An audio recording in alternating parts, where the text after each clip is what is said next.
أشهد أن لا إله إلا الله وحده لا شريك له وأشهد أن محمدا عبده ورسوله أما بعد فأعوذ بالله من الشيطان الرجيم بسم الله الرحمن الرحیم۔ سامعین و ناظرین کرام، السلام علیکم ورحمۃ اللہ وبرکاتہ۔ آج کے پروگرام کے آخر میں سیدنا حضرت مرزا طاہر احمد خلیفۃ المسیح رابع رحمہ اللہ تعالیٰ کے الفاظ میں پاک فوج کے جرنیلوں کے نام ایک انتباہ پیش کیا جا رہا ہے۔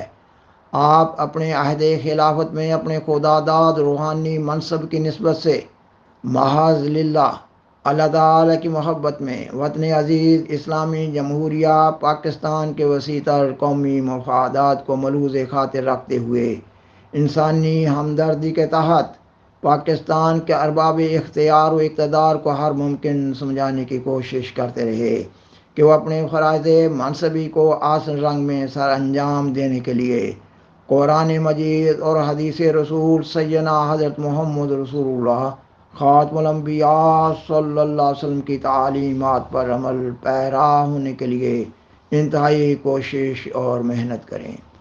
خاکسار بیان کرتا ہے کہ وطن عزیز کا نام اسلامی جمہوریہ پاکستان ہے، مگر انتہائی بدقسمتی کی بات ہے کہ وطن عزیز پاکستان میں نہ تو کمزور قسم کی بھی جمہوریت ہے اور نہ ہی پاکستان میں اسلامی تعلیمات کو ملحوظ خاطر رکھا جا رہا ہے۔ آج کل وطن عزیز پاکستان میں جمہوریت کے نام پر انتہائی مکروہ، گندا، گھنونا، فاسقانہ، ظالمانہ اور سفاکانہ کھیل کھیلا جا رہا ہے۔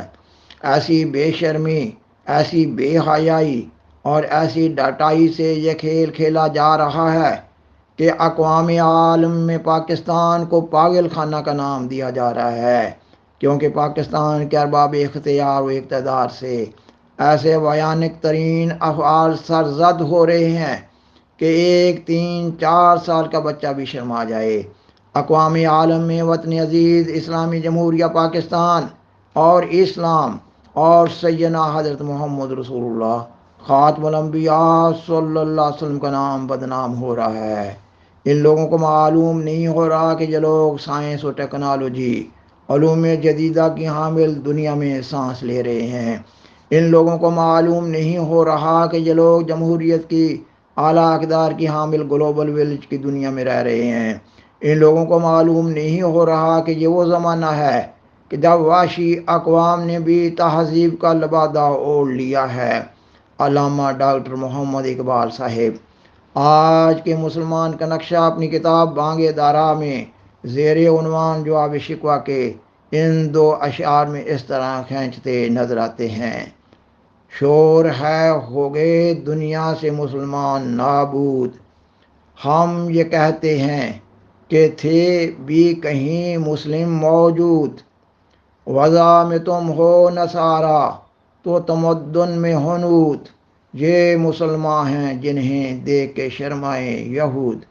سامعین و ناظرین کرام، اقوام عالم میں شور مچایا جا رہا ہے کہ پاکستان کے عام انتخابات 2024 نے پاک فوج کے کئی ایک جرنیلوں کے مکروہ کردار کو بری طرح بے نقاب کر دیا ہے۔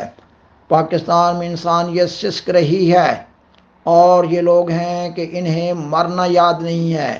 یہ لوگ ایک دفعہ پھر پاکستان کی تقدیر 2 لٹیرے اور ڈاکو خاندانوں اور ان کے ساتھیوں کے ہاتھوں میں دیے جا رہے ہیں۔ کیا پاکستان ان لوگوں کی اپنی جاگیر ہے؟ پاکستان اقتصادی طور پر دیوالیہ ہو چکا ہے۔ پاکستان کا جو بھی سربراہ مقرر ہوتا ہے وہ اپنے ہاتھ میں کشکول لیے ہوئے بھیک مانگ رہا ہوتا ہے، اور اس کشکول میں جو بھیک ڈالی جاتی ہے یا قدرتی آفات کے مواقع پر جو اقوام عالم کی طرف سے مدد دی جاتی ہے یا اقوام متحدہ کی طرف سے جو ریاست کی ترقی کے نام پر ایڈ دی جاتی ہے، یہ ارباب اختیار و اقتدار اس کو بڑے مزے کے ساتھ شیر مادر کی طرح پی رہے ہوتے ہیں۔ پاکستان کے غریب، بے بس، مظلوم، مفلوق الحال، اپنی زندگی سے آزردہ لوگ ان لوگوں کے سامنے کیڑے مکوڑوں کی طرح مر رہے ہوتے ہیں، مگر ان لوگوں کو ذرا بھی رحم نہیں آتا۔ کئی دہائیوں سے پاکستان پر حکومت کرنے والے دو بڑے خاندان اور ان کے ساتھی ارباب اختیار و اقتدار کی دنیا بھر کے کئی ایک ممالک میں کئی جائیدادیں اور کاروبار ہیں۔ اس حالت میں بھی ان کی دنیاوی ہوس کی آگ تیز سے تیز تر ہوتی جا رہی ہے۔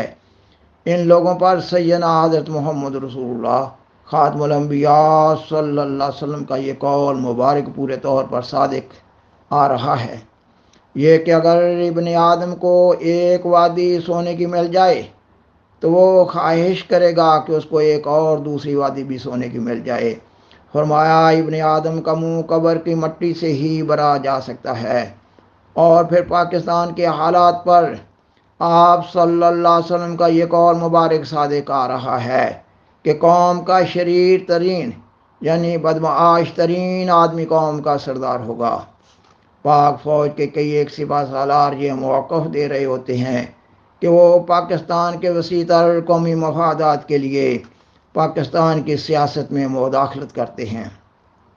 اگر ان کی اس مداخلت کو قومی مفادات کے لیے مان لیا جائے تو انہیں کبھی نہ کبھی یہ فیصلہ کر لینا چاہیے تھا کہ سیاست میں ان کی یہ بے جا مداخلت ہے، اور یہ کہ اگر پاکستان کی سیاسی قیادت نااہل ہے تو وہ پاکستان میں ایک مضبوط قومی حکومت کو تشکیل دیتے اور متواتر اس عمل کو آگے بڑھاتے ہوئے جمہوریت کو مضبوط کرنے کی کوشش کر رہے ہوتے، مگر ایسا نہیں ہوا۔ ایسا اس لیے نہیں ہوا کہ کئی ایک جرنیلوں کو اپنے دنیاوی مفادات کے لیے اور اپنے جھوٹے وقار کے لیے خود اقتدار میں آنے اور اپنے من پسند افراد کو اقتدار میں لانے کی لت پڑ چکی ہے۔ سامعین و ناظرین کرام، اگر ایسا نہیں ہے تو خدا را سوچئے کہ ان کی آنکھوں کے سامنے قومی اموال کو لوٹا جا رہا ہوتا ہے اور ارباب اختیار و اقتدار اپنے لیے باہری تنخواہوں کے ساتھ ساتھ کئی قسم کی ناجائز مراعات بھی حاصل کر رہے ہوتے ہیں اور لوٹ مار بھی کر رہے ہوتے ہیں۔ یہ لوگ اس کی کیوں اجازت دیتے ہیں؟ نہ صرف یہ کہ اس کی اجازت دی جاتی ہے بلکہ اس مکروہ دھندا کے خلاف آواز اٹھانے والوں کو منظر عام سے غائب کر دیا جاتا ہے، اٹھائے جانے والے شخص کو اذیتوں سے گزارا جاتا ہے اور بعض دفعہ ماورائے قانون قتل کر دیا جاتا ہے، چادر اور چار دیواری کا تقدس پامال کیا جاتا ہے، قوم کی بہو بیٹیوں اور ماؤں کو اٹھا لیا جاتا ہے۔ اس ظالمانہ عمل سے قوم کے کئی ایک افراد کو بالخصوص بچوں کو نفسیاتی اور ذہنی مریض بنایا جا رہا ہے۔ قوم من حیث القوم جرائم پیشہ قوم بن رہی ہے، قوم کے اخلاق کو بگاڑا جا رہا ہے۔ پاکستان کے ان حالات کے تناظر میں خاکسار بیان کرتا ہے کہ اقتدار اعلیٰ کا مالک اللہ تعالیٰ ہے۔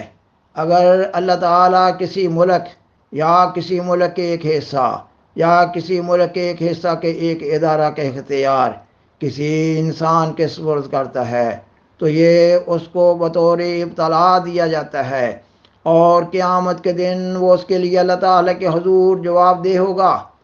انتہائی دکھ اور صدمہ سے کہنا پڑتا ہے کہ کسی ریاست میں ایسے مکروہ دھندے کا مسلسل جاری رہنا اس ریاست کو توڑنے کے مترادف ہوتا ہے۔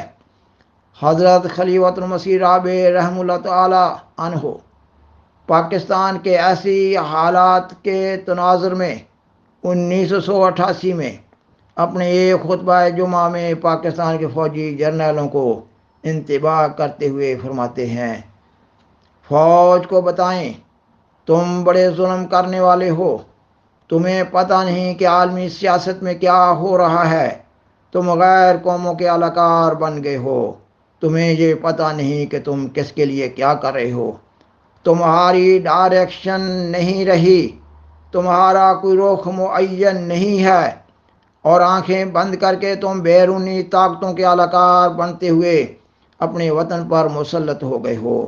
شرم نہیں آتی تم کو؟ کوئی حیا باقی نہیں رہی جس فوج کو غیروں کے تسلط سے بچانے کے لیے قائم کیا گیا تھا، اور ساری قوم تم کو اپنا خون پلاتی ہے اس وجہ سے کہ تم اس کو غیروں کے تسلط سے محفوظ رکھو۔ اس پر تم خود مسلط ہو گئے ہو۔ فوج کا ضمیر آج بھی زندہ ہے، اس کو جھنجھوڑے تو صحیح۔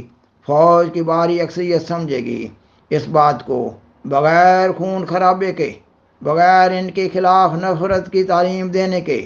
ان کے اندر ایک شعور پیدا ہوگا، یہ اپنے افسروں کو کہیں گے کہ ہم یہ نہیں ہونے دیں گے۔